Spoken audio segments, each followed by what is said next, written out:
อ๋อตาตำเป็นมีเลยมะขามหน่อยมะขามส้มแน่นอนครับยังบ่แก่เนาะเอาตัวอ่อนยังมีตัวอ่อนอยู่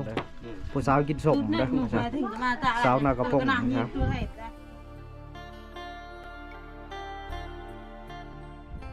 ครับครับทักทายแล้วก็สบายดีมาทุกคนนะขอยินดีเข้าสู่ช่องบ่าวรางวัลเช่นเก่าเช่นเดิมทุกคนก็ถือว่ามื้อนี้กะบ่าวกะสิพาทุกคนไปหาเลาะแถวชนบทว่าซะเขตเมืองพลานไส้ถือว่าเขตเมืองเขาเองนะทุกคนกาเข้าไปนี่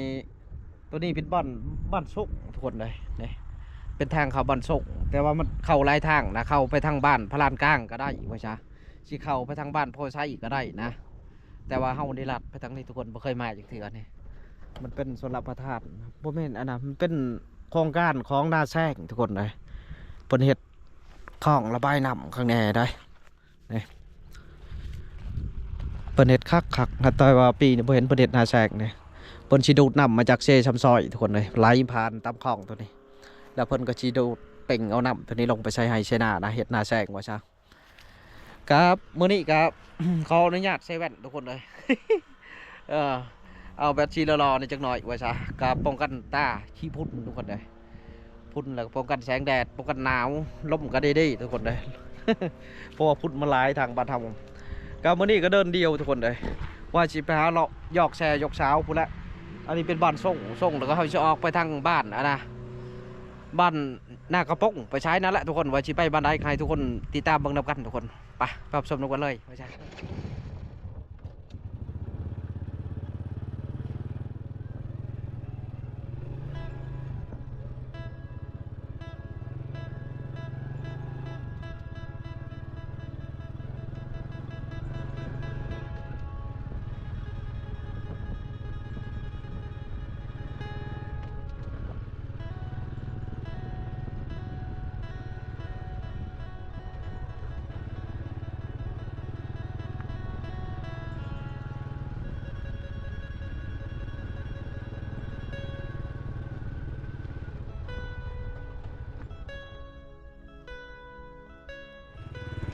ก็ถือว่าทางนาเฮาเป็นบ้านส่งทุกคนเลยนี่บ้านส่งนี่เป็นบ้านเก่าบ้านแก่นะยังมีกกเผากกม่วงว่าซะยังหลายเพราะว่าแต่สมัยก่อนเพิ่นนิยมปลูกต้นไม้ว่าซะโดยเฉพาะเป็นต้นมะพร้าวทุกคนเลยต้นมะพร้าวกับต้นมะพร้าวแต่เก่าสูงได้เห็นป่ะบ้านส่งว่าซะ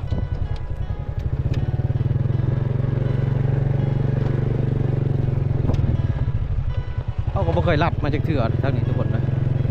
เพราะว่าสร้างเช่นนี้แล้วมันแลนไปทำทางเลยเก่าใกล้ชอดบ้านโพไซมันมีทางแหวแน่นอนว่าใช่ตามคลองตัวนี้ถือว่าทางเขตนี้ดีเลยทุกคนเห็นบ่คนปูคอนกรีตกันไง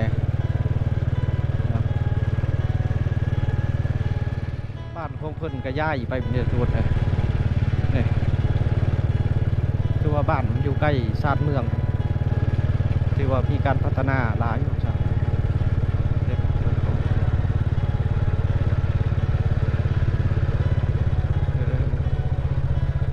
ส่วนหลายก็มีเตือนหลังใหญ่นะไปพอดีเขาก็ชิพาทุกคนเข้าสู่คนละเดินทางเข้าไปในอยู่ละทุกคนเลยเขตบ้านเก่งจิ๊บซะเขาไปทางนานที่เป็นบ้านเก่งจิ๊บนะ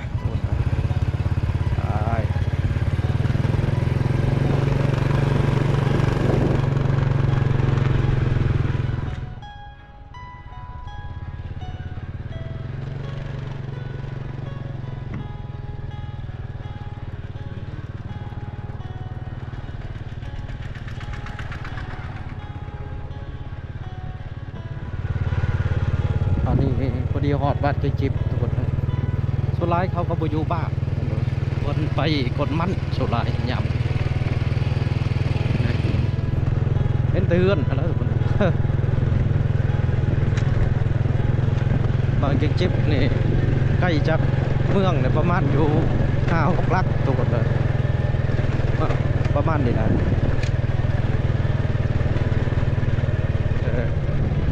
ทางกระยำนี่ก็พอไปนะ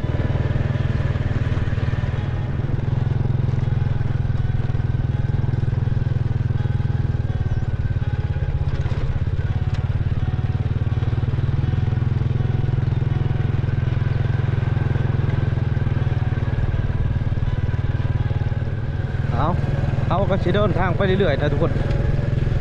ก็ถือว่าพอละไปพบกันอีกบ้านอยู่ทางหน้าพ่อจ้า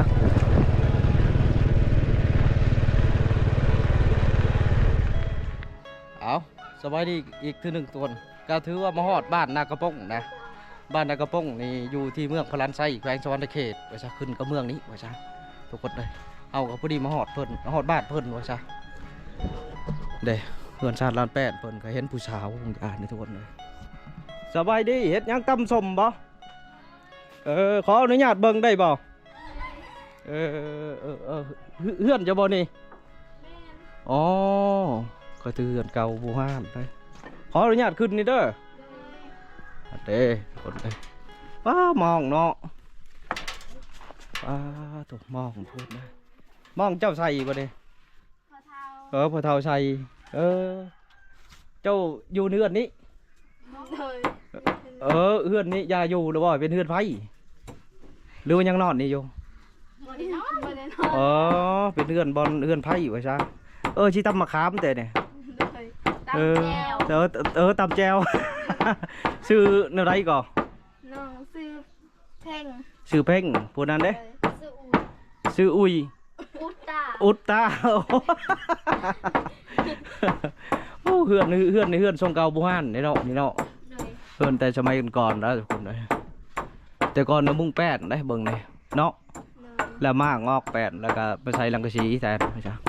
เบิ่งนอกเพิ่นตำมะขามตำอะไรตำเจ้าผงบ่อ๋อแต่ตำเป็นมีเลยมะขามหน่อยมะขามส้มนี่เนาะยังโบแก่เนาะเอาตัวอ่อนยังมีตัวอ่อนอยู่ปกติยามนี่แล้วมันสิสุกแล้วได้ทุกคนเลยบ่ได้ไปใช้นอกบ่เนี่ยอายุจักปีเลย16พูดนั่นเด้16คือกันนี่สำคัญเลยกับน้องบ่เดือหมูอ๋อได้ตำเจียวผงทุกคนเลยตัวสาวนักกระพงเนาะยังเข้าโรงเรียนหรือว่าดือออกนะออกแล้วอยู่ห้องม.3แน่ออกแล้วจีกินอยู่ใช้บ่เนี่ยกินอยู่เพื่อนป่านไปแล้วบ่เลยโอเคเอาไปน้องยังว่าลืมเลยน้องเพ่งน้องเพ่งกับน้องอุ๊ดโอเคเอาไปย่างพี่เจ้าถือเฮือนเจ้าหลังนี้บ่เฮือนไม่เท่าเฮือนไม่เท่าอันนี้ยังมีผู้นอนอยู่บ่อันนี้นะพอเท่านอนพอเท่ายังนอนอยู่เอาแล้วนอนอยู่บอนได้อันนี้คือว่ามากบอนตั้งพาเนี่ยเรานอนอยู่นี่นอนอยู่นี่ทุกคนเลยพอเท่าพอนอนทั้งในนอนบ่ได้แล้วเนาะเพราะว่ามากบ่ได้ทุกคนเลยมันฮักเองมันฮักเองพูดนะไม่ยังอันนี้ก็ตายแม่คือลายโตแทะบ่เนี่ยมันออกลูกอีกว้ากิ๊ก1 2 3 4 5มีหัวกระต่ายพูดนะกินผักบุ้งเนาะป้าตัวทุกคนเลยดำน้องกินเมียงมะขามกินสมทุกคนเลยบ้านเพิ่นนี่มีไฟฟ้าได้สัญญาณโทรศัพท์เพิ่นสิใช้หลักเก่าทุกคนเลยถือว่าบ้านกระพงนี่เป็นบ้านเก่าบ้านแก่จ้ะ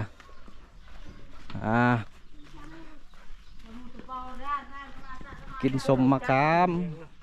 สบายดีเด้เพิ่นสบายดีบ่ได้ไปกดมันบ่ได้บ่แล้วบ่ได้บ่มีกามันกินบ่เนี่ยสบายดีแม่กินแมงน้ำเด้อโดย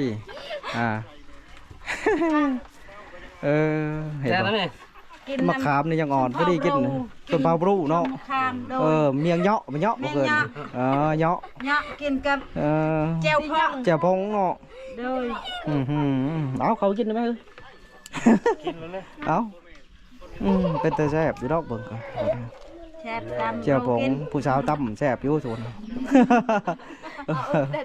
สาวอุดสาวอุดกับสาวยังก็เริ่มอยู่ละสาวเพ่งสาวเพ่งสาวอุดหากินมาได้อยู่บ้านเขาเนี่ยดังนะ หากินแบบได้อยู่ ช่วยจ่านะช่วยจ่าช่วยแบบไรวะจ๊ะ ขุดกระเป๋า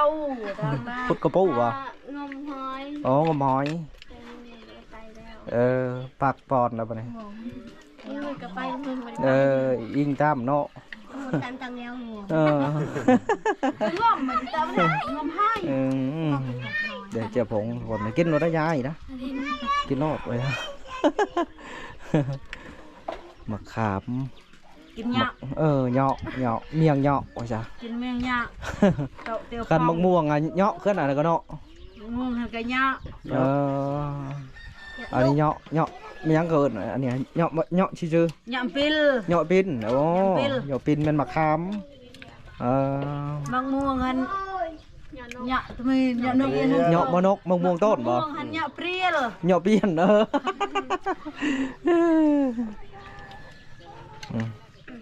บัวชมหวาน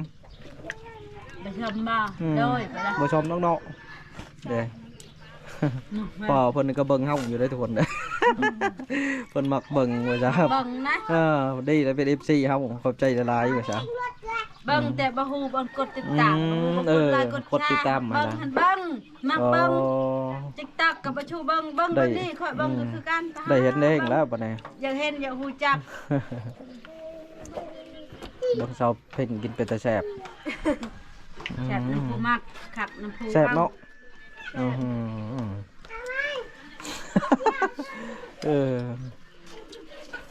มะ ก็ ขาม บ่ได้ บ่มักบ่ปลาแดงบ่มีบ่ป่าบ่ถึกตอดบ่ปีนี้ถึกบ่หลา ตาย ถึกอยู่ตานในเฮือนค่อยหันบ่แม่นในเฮือนในหน้าหันค่อยคายมันเป็นเห็ดปลาแดกเห็ดแล้วมันก็รสแซ่บหันบ่คือเนาะ มันบ่แซ่บบ่จ้ะ บ่แซ่บบ่คือปลาแดกในตลาด จนว่า2-3กระตุก นั่นน่ะคมชีวิตมันเนาะ อยู่ในเรือนครัวมันคมมันจางมันบ่คือว่านี่ปลาแดกในตลาด อยู่ไปนี่ละโอเคไปเลยเด้เห็นได้ทุกคนเด้อผู้สาวกินส้มเด้อ มาถึงมาตา สาวนากระปง ครับ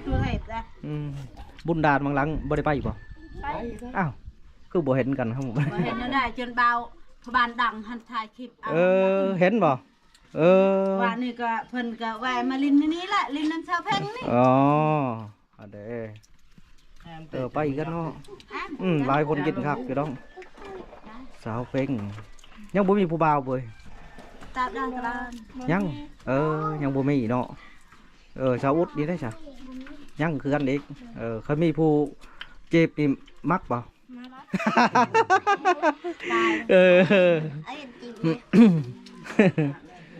มะขามดุมันเนาะเขตเฮานี่เข้านี่บ่ได้ตํที่ช่วงนี้สีเอาเนาะตัวร้ายที่เขตทางเหนือเนาะทุกคนยังตำเขาเขตแถวทางเมืองพารานนี่เพิ่นสีเอาแล้วได้เพราะว่าทันสมัยเนาะว่าซะมันอยู่ใกล้คงสีหลายว่าซะ สีในบ้านก็ไม่ ได้ก็สบายเนาะไปสีเทื่อนึงก็5-6 สอบก็ไปได้สิกินเนาะเพื่อสิหมดว่าซะห้องบ่ซ้ำแล้วออกโรงเรียนเนาะคือบ่ออก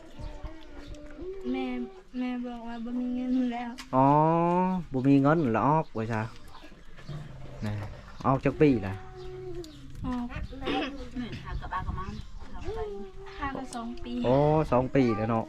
โรงเรียนนี่เขาอยู่ไสก่อน แม่อยู่ซันปฐมอยู่บ่อน อยู่ทางมานี้เพราะว่ามีโรงเรียนมัธยมเนาะนากระปงเขาก็เนาะมีบ่มีเนาะสบายกันคือว่ามันต้องใช้ทุนเนาะปุ๊บแม่เครื่องนุ่งของถือว่าซั่นแซ่บบ่ มาแผ่นหา บ่แซ่บอีก มันชมผด ชม ยากยาก ยากลูกยากตา มันสมโพดเนาะก็บ่คักอีกแล้วว่าจ้ะแกะออกข้างในเปลือกมันเนาะ แกะแล้ว คันบ่แกะผัดบ่คักเนาะแห้งสมเติมแล้วนะ แห้งสมเติมอยู่แล้ว ยังเป็นจัก ในบ้านนี่จักนาคาเหือดกว่า บ้านนักกระปงมาพี่ 70 ไป อ๋อ70 ปลายหลังคาเรือน กี่68มี78 ขยายนี่เนาะลงเรือนต่างแล้วก็ขยายครอบครัวกันนะ แล้วดำติได้แนวเดิมเจาะได้กี่ จนเอากระเซาเพ่งเอาผัวอีกนี่ก็เอาอีกขยายกันเด้ น้อยจะเพ่ง มาปีหน้าจักสิเอาผัวเลยก็บ่จักสงสัยเยอะ หาให้ได้ โอ้หาให้แน่โอ้อยากได้อยู่เนาะบัตรอันนั้นผู้บ่าวทางไทยได้มักอยู่บ่สมมุติว่าคนนั้นน่ะอ๋ออันเด้ทุกคนใน FC เอ้ย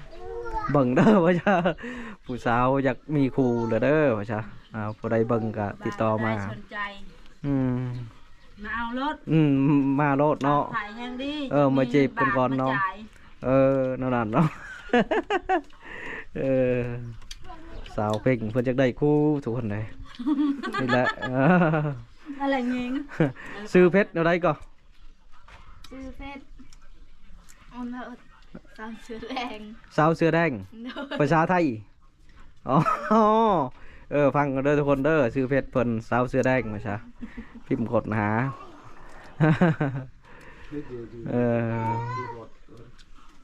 โอ้กินไปแต่แสบเนาะกินอีกทีนึงหมดประมาณจังหมากมาขามเนี่ย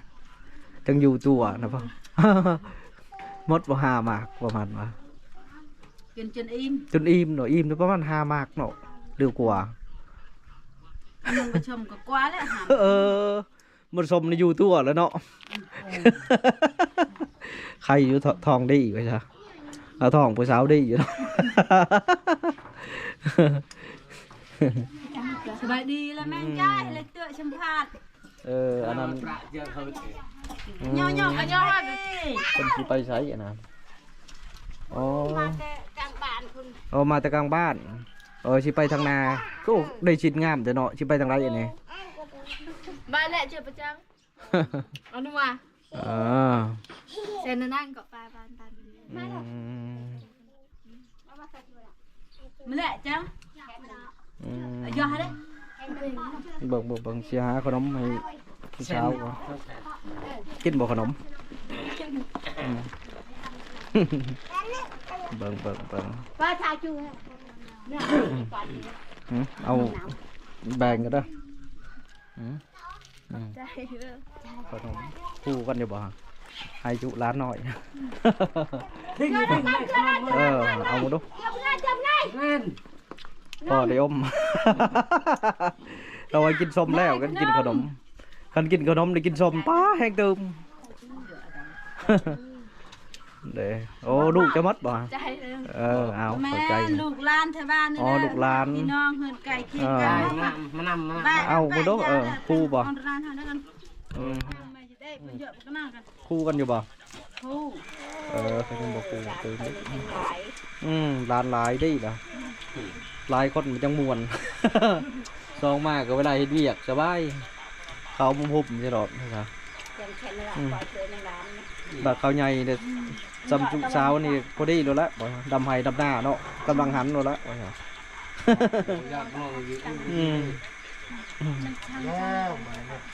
อะไรรถกันป้าชูก่อน บุญในบ้านเขาก็เคยเฮ็ดบ่บุญบาทบ่เคยเนาะ จะละเปิดตี มีแต่ละปึ๊บเนาะก็คักล่ะ จะละเปิด ฟอดเนาะ คุณจะผ่านกับผ่านคุณจะผ่านกันนั่งอยู่ในโต๊ะกับเจ้าหญ้าชินควายแล้วก็กิน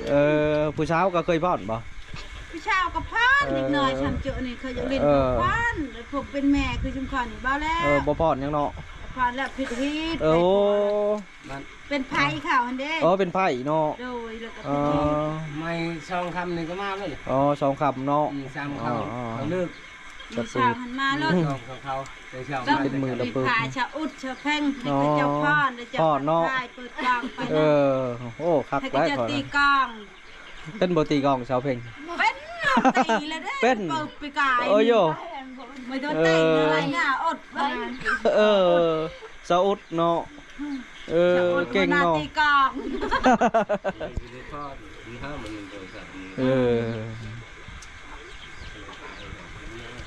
โอ้กินมะขามเก่งเถอะทุกคนเลยซ่อนกุ้งได้ปัจจุบันเอาเนี่ย ได้เนาะจากมือได้สิมาสู่ เอามาให้นะมาแบบเบาเลยเจ้าก็กอยกลมก็เป็นบ่นางเป็นแกงน้ำไม้เป็นบ่นางเป็นออแลเจ้าเถอะเครื่องปรุงจิก็แต่จ้า ถือนาแมน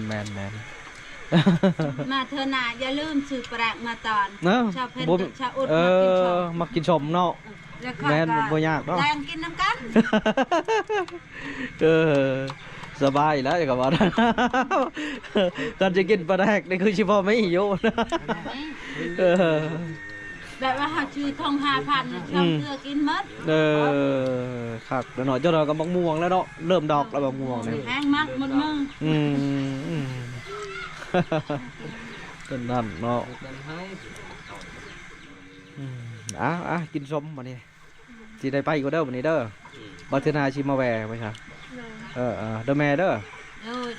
เทนาชิมาแวร์เอาให้เพิ่นกินส้มกันทุกคนจะหน่อยสิกินส้มบ่แล้วอีกเถื่อได้เนาะชิยาก็ละให้ว่าเด้สิกินต่อก็เขินนะเอา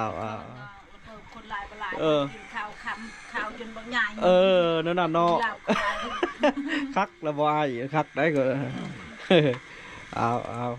ทุกคนก็ถือว่าเฮาก็สิได้เดินทางไปต่อคนเด้ก็คลิปของเฮาก็ถือว่าเดินเท่านี้ก็สิกลับลาพี่ลาน้องพบกันอีกคลิปต่อไปคลิปนี้ขอสบายดีเอาบ๊ายบาย